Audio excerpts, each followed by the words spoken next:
ঠাকুরগাঁয়ের বালিয়াডাঙ্গিতে আগাম আলু তোলা শুরু করেছেন চাষিরা।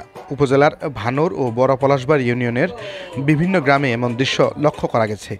আগাম আলুতে ফলন কম হলেও ভালো দাম পাচ্ছে কৃষক। সোমবার প্রতি কেজি আলু খেতেই বিক্রি হয়েছে ৭১ টাকা কেজি দরে। এর ফলে প্রতি বিঘায় ১ লাখ টাকা লাভ হচ্ছে কৃষকদের।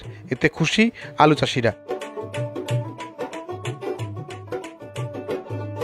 চলতি বছর উপজেলার ৮ ইউনিয়নে ২,৭০০ হেক্টর জমিতে আলুর লক্ষ্যমাত্রা নির্ধারণ করা হয়েছে। এসব জমি থেকে প্রায় ৬১,২৩০ মেট্রিক টন আলুর আশা করছে উপজেলা কৃষি অধিদপ্তর। 50 টাকা কেজি পাবে এবার তো আলু অনেকেই পানিখানে আগত লাগায়, পয়লা মাঝখানে লাগায়। দামটা কেমন তো শুরু হয়ে কেমন হবে এখন? দাম শুরু হয়ে ১১৫ টাকাতে শুরু, বর্তমান চলছে ৭২, ৭০। প্রথম বাজার ১১৫। তোমার কি মনে হয় তো সবাই দাম পাবে? দাম পাবে কেমন পাওয়া? নিম্নে ৫০। তাই উদ্দেশ্য ৭০, ৭২ ছেড়ে না, একদিনে আপ ডাউন হতো। তাই কোনো দিনে ৭০, কোনো দিনে ৭২, কোনো দিনে ৭১।